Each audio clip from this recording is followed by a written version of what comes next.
To the Lovin Dubai show, where we go through the top trending stories that everyone across the country is talking about. Our top story for you today: His Highness Sheikh Hamdan is investing 105 million dirham in your mental health. As well, security drones are being deployed across Dubai. We have tips from the government on how to deal with a heat wave in the UAE. In Dubai, a video of a street sweeper in Dubai won hearts. Later on in the show, stay tuned. We're going to be talking all things in cosmetic, surgery, healthcare innovations with Dr. Adel Kataina, transforming beauty and wellness in the region.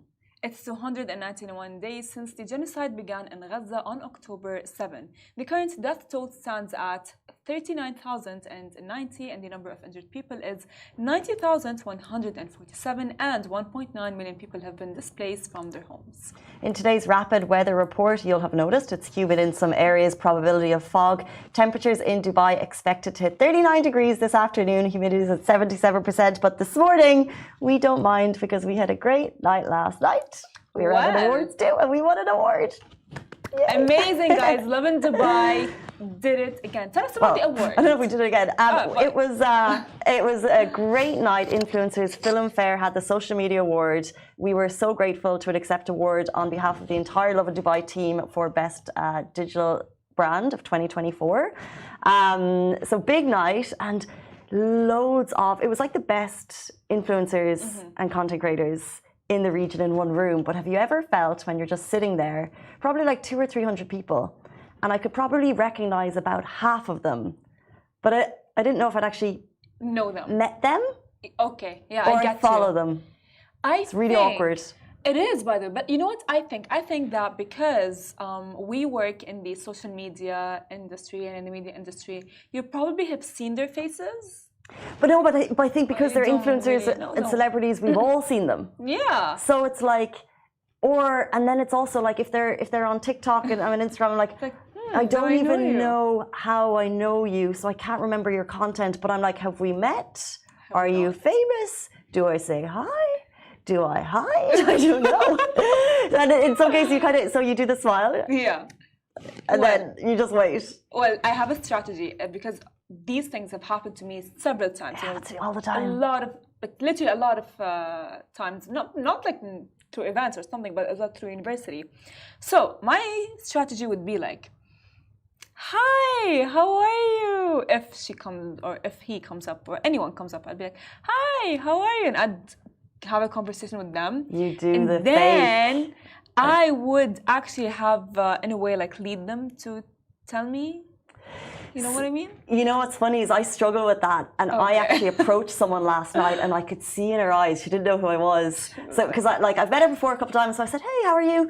And And it was the same as my reaction would be, because I don't do the fake. I can't. So I think I do a deer in headlights look. And I could see she was doing it to me because she was a bit like, do I know you? She just turned around and moved on to someone else. I was like, okay, she was like, it's totally fine. But I think she was kind of had that moment with me where she was like, I think I know you, but I don't know you. Why are you coming to say hi? It was a funny one. Well, I don't know. Like, that's what I would do is I wouldn't come up to a person and say hi unless if I'd smile, because I smile at everyone. So if she smiles back, I'll be like, hi, that's how your are in. you? Exactly. I'll be like, okay, fine, maybe she knows me, maybe there's something. And then I'll be like, oh my God, how are you? How's everything? And then they will talk. And then as they talk, I'll be like, so I know her from this and that. The absolute worst is when you wave at someone in public and you get nothing back. Or you're just looking because you're like, is that... And you just keep staring, and then they just totally like blank you, and you're like, okay, that's that. That's embarrassing. It's like, hi. It's like, oh yeah, never mind. Never mind. Never mind. Wow, look at this guy. It's beautiful. Fun one. That was Filmfare Awards last night. So much fun. It was great to bring like such an amazing content creator community together, and well done to all of the Lovin Dubai team for that award. Let's jump into our top stories this morning. So His Highness Sheikh Hamdan is investing 105 million dirhams in mental health. So introducing the new mental health framework, which supports the objectives of the Dubai social agenda to make Dubai the world's best destination for living, working and visiting. So 105 million dirham has been directed to help improve the infrastructure over the next 5 years in line with the new 10-part plan to enhance the city, as the plan involves early detection of any factors that might affect an individual's mental and emotional state. It also aims to provide high-quality care and support and counseling as well services to improve the stability of the community, and the priority goes to the elderly, children, people of determination, and those with chronic diseases, and various other segments of Dubai society. Which I'll tell you something, Casey, is that this is music to my ears, because mental health is so important, and the fact that Dubai and His Highness are recognizing how important it is for the community and for the society is just like amazing. It's a really great step, and if you want to look more closely in detail, if you're interested, you can see the 10-part framework objectives on our post that we shared yesterday.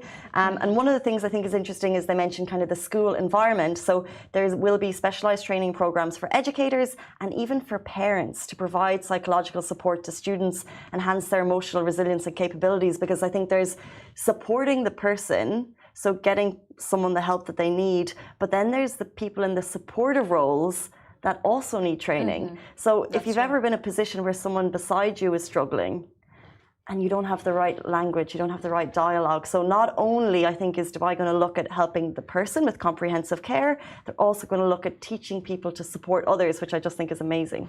Of course it's amazing, because you know what?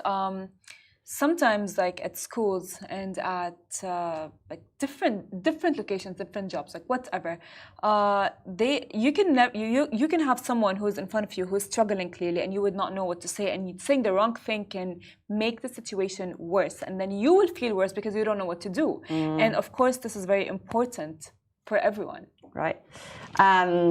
More on that on the feed, if you'd like to check it out.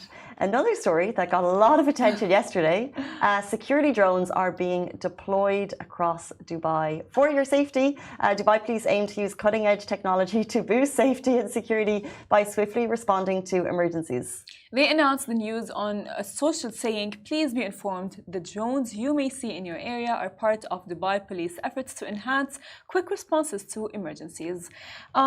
Well, we are going to be watched, but not for the people are going to be like, oh my God, what is that, but because it's just like they are using technology to enhance the safety of the country. Right. And I mean, as well the city, right? So it's just like, we do see a lot of police cars around, and the police reply, and they are so, I would say, productive with the society as a whole. However, the drones will be there like to quickly catch on things. So we said back then, I think when I did say like Dubai is a very fast-moving city, And because of that, it's going to be even more fast moving. So if anyone does anything wrong, it's going to be like quick on the go, caught. Yeah, and it's so fast, and they'll just be able to understand emergency situations so quickly. When you think about what it's going to be like put into practice, you think that like the small things that will make us feel like we're living in the future. And you look back at, I don't know if you watch Futurama when you were growing up, but I was obsessed with the show. And, you know, they had like spaceships in the air, rockets, and it will start with a more common drone presence. So if you see more drones, but at least you'll know that they are all Dubai owned and governed with regulations. They're not, you know, I think drones need absolute regulation because you can't just have. Of course. There was a story about the Olympics. There was in the news this morning. There was a football team, women's football team, warming up, preparing for the Olympics, and they had to cut the training because there was a drone presence. And what they found was the drone presence was connected to another team. And I'm thinking, I think. If someone heard that, just tell me if I've got that wrong. But I think that's what was happening. They were trying to see what the other players were doing, like how cheeky. That's actually... It's got to be regulated. I mean, 100%. And as well, by the way, I just want to say something is that I just wanted to compare the difference between how Dubai uses technology and how other countries use technology. Of course, I'm not shaming. I'm not throwing any country under the bus. However, do it. Yeah, okay. So, for example, like you just said the example, right? Like, for example, like Dubai are putting the drones because they are in the future. We are in the future. Of course, we know that Dubai has the 2030 vision. And in light of that, you know, there's no way to actually implement and get to that vision if Dubai does not really, I would say, elevate its services. And there's nothing better to elevate its service than, I would say, use technology, which is right now. They're not like just like stuck in the past. So true, so true. And, you know, we talk about embracing change and that mindset being so important. True. And if you live in Dubai and you see this thing, you'll question it, you might complain. It's the only reason we get to the next level is because of all of these future moves. So expect to see more drones in the sky, but just know that they are there for your safety. Well, now it's really hot, you guys. But how to deal with the heat wave in the UAE? Have you guys seen the heat and the humidity lately? It's crazy. As the summer heat ramps up, the UAE Ministry of Health and Prevention has shared key tips to help everyone stay safe during the heat wave. So the advice is as follows. Keep an eye on the forecast to stay updated with temperature. Have a first aid kit at home with essentials such as oral rehydration salts, thermometer, plenty of water, cooling clothes, and a fan of battery-operated water sprayer. I have some shopping to do. We all do because as well, you know, you need to like wear like lightweight, light-colored clothing. There are loose-fitted, and don't forget to put on moisturizer and sunscreen before heading out. We do have our full list on our Instagram post, but mostly stay hydrated and keep workers and stray animals in mind. You nearly say that what we've just said is obvious, but at the same time, we are dealing with... We're so blessed with AC, but what's actually going on outside is super hot. And as you said at the beginning, you can see the humidity. It's a bit of fog, but you can see it. Yeah. It's so hot and sticky. And if you're going to be outside for any length of time, it's really important you follow those practical steps, or you could see yourself in a bit of 100%. trouble. A lot of people, by the way, like as well, like I am born in Dubai and I live in Dubai. So to me, I'm used to the heat. However, when you are used to the heat and used to the weather of Dubai, you tend to be like, oh yeah, no, it's fine. Until it hits you and you're like, oh, okay, maybe I should have taken care. You know, it's like, for example, like I've seen a story of a lady. She's a tourist in the UAE and she posted like, oh, I'm the only not okay person that's on the beach, because no one was on the beach because of the heat. So it's like maybe avoid staying out in the sun during hours between, I don't know, 12 and 4, I would say. 12 maybe and 12? Yeah. You know what I mean? Maybe have water, stay hydrated, try to be indoors as much as possible. Absolutely. Put on sunscreen, because we might not be aware of what is actually happening around us, but it's the moment where like you go like, okay, wait, I can't, I'm dizzy. And it happened to me actually once. I took the heat wave for granted and I was like tanning and having fun at the beach, and the next thing I know I was like, whoop. You get dizzy, right? Yes. It really just knocks you for Literally 10. Exactly 100%. And as well, we did say like how it was the hottest day on earth on Sunday. Right. It was the hottest day ever recorded on Earth. So this isn't just a Dubai thing. And in fact, I would say we are nearly immune to it because I think we're so used to it that it didn't feel particularly warmer. But across the world, it's been recorded as the hottest day recorded in climatic history. And it happened this weekend. So although we're a little bit immune to those rising temperatures because we're so well prepared for it. That's true. We're not immune as humans, but prepared. we have the AC. Even our, like, some of the bus stops have AC units. Yes. You know, we're very well looked after when it comes to. Thank you, Dubai. We're very lucky, but around the world they don't have the same. So as rising temperatures, it is a concern. But across the world, hottest day ever. It is honestly, it is. And one thing I just want to say something is that because of how immune we are to the heat, we do take it for granted. And we take it for granted. Like, we think, you know what, that the worker that we ordered the food from, or the delivery driver, or the stray animals that are there, we go like, oh yeah, they'll be fine. We'll put some water and they'll be fine. Yeah. But maybe think of them like you would think of you. So true, which brings us on nicely to our next story. Why a video of a man brushing the streets in Dubai won hearts yesterday. So footage of a man sweeping the streets of Dubai has won hearts and grabbed hundreds of thousands of views since we shared it yesterday. And it's reminding everyone what small acts of kindness truly mean. You can see the video here behind me. I think at the start of the video, you're thinking this could go either way.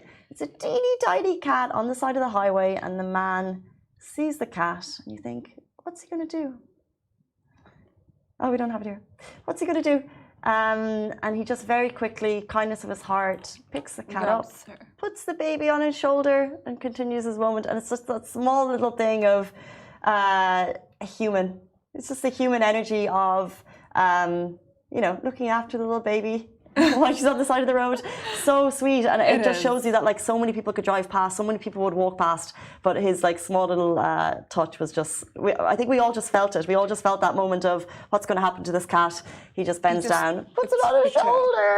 So one thing I want to say is that, you guys, keep in mind that he is in the middle of the heat. We just talked about heat, and can you imagine how hot it would be? And, like, of course, he's wearing his suit and so on, and he still managed to actually care for the cat.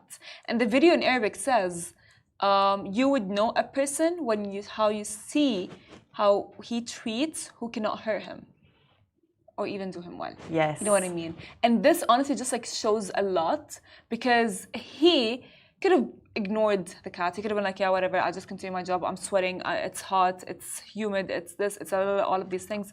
But he didn't. He actually cared for the cat, picked her up, and just continued doing his humanitarian, cute stuff.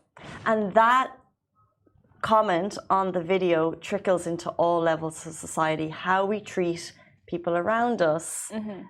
For example, in different industries, in the service industry is a true mark of who we are as humans. 100%. And one of the comments is, something about,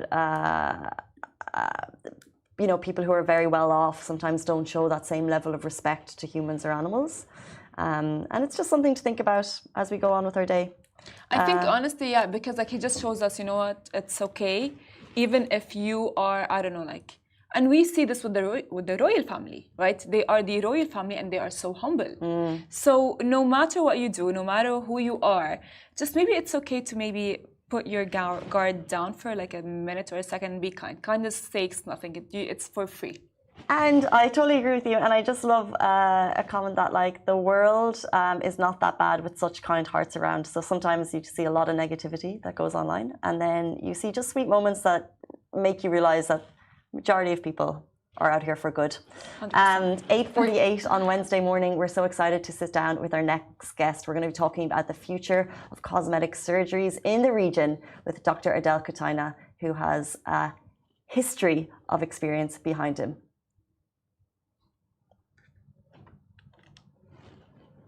Amar, have you seen the numbers? No.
Welcome back to the Lovin Dubai show. Today we're delighted to welcome Dr. Adel Kataina, a leading expert from Kataina Specialized Hospital in Dubai, famous for its pioneering healthcare and cosmetic services in fields such as surgery, dermatology, anti-aging, and of course, laser treatments. Here to tell us more about it and to answer your questions if you've got them. Welcome to the show. Good morning, good morning. Thank you guys. Thanks for having me. Thank you so much for being here. So my first question is, when we want to have a plastic surgery done for ourselves, of course, before that, we have to go through the process of choosing the right doctor. So what are the three main factors that someone should prioritize when choosing a dermatologist? I mean, like anything else, you have to do your homework, research the doctor.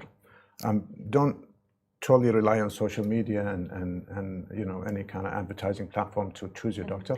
Word of mouth is always best. Word of mouth, yeah. You've got friends and family that did surgery with this surgeon and they're happy with it, then you kind of check out that surgeon, see his qualifications.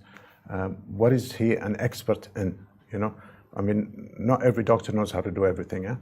And of course, the facility, that's the main thing. It's a good, solid, accredited facility that's safe to do surgery in, and that's probably the main three factors.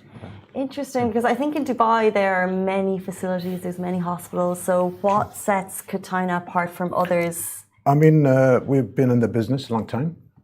We started off in Kuwait with centers, and then we came to Dubai and then Doha. So we've got experience on our side.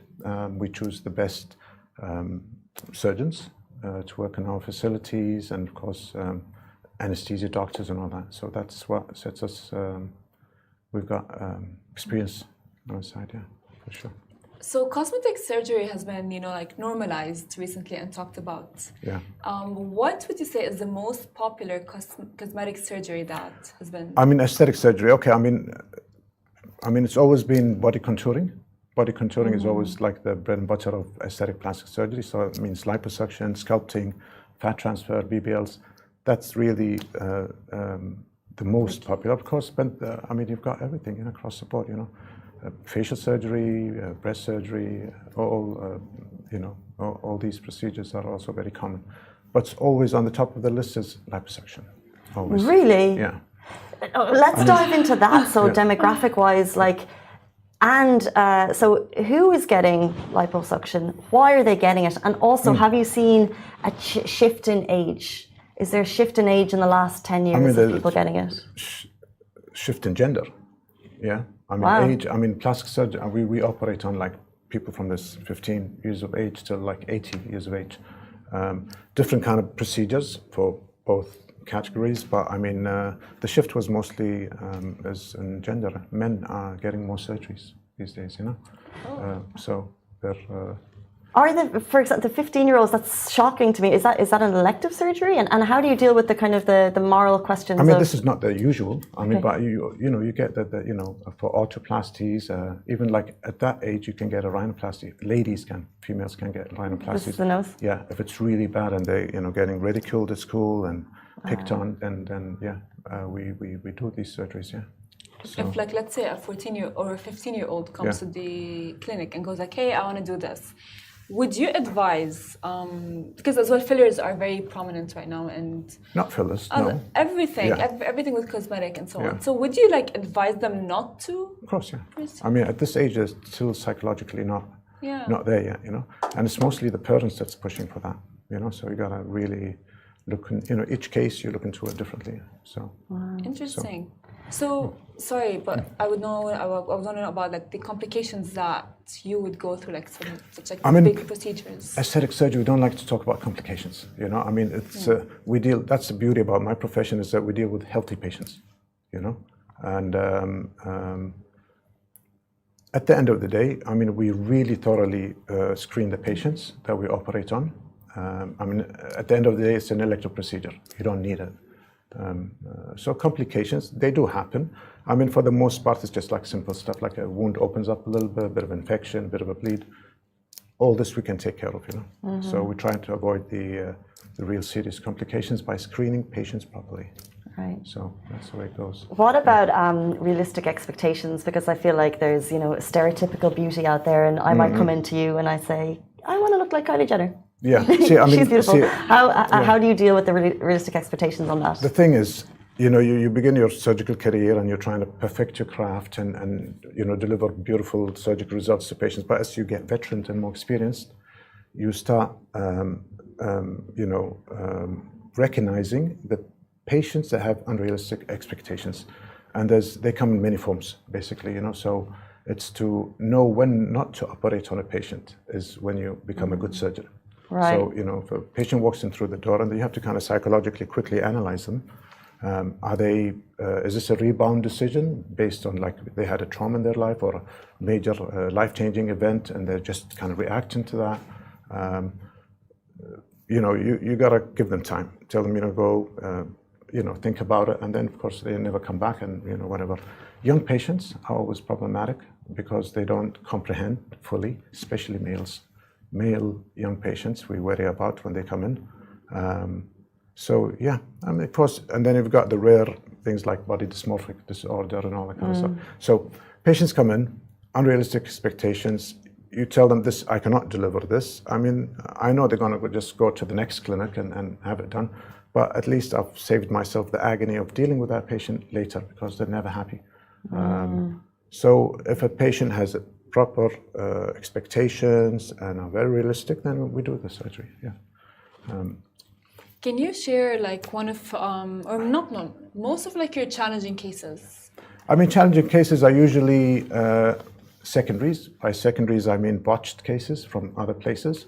And it depends on how botched the case is, and it gets more complicated, So again, then you have to manage the expectations of the patient and tell them, listen, I can fix 70% of that or 80% of that. But these are the most challenging patients,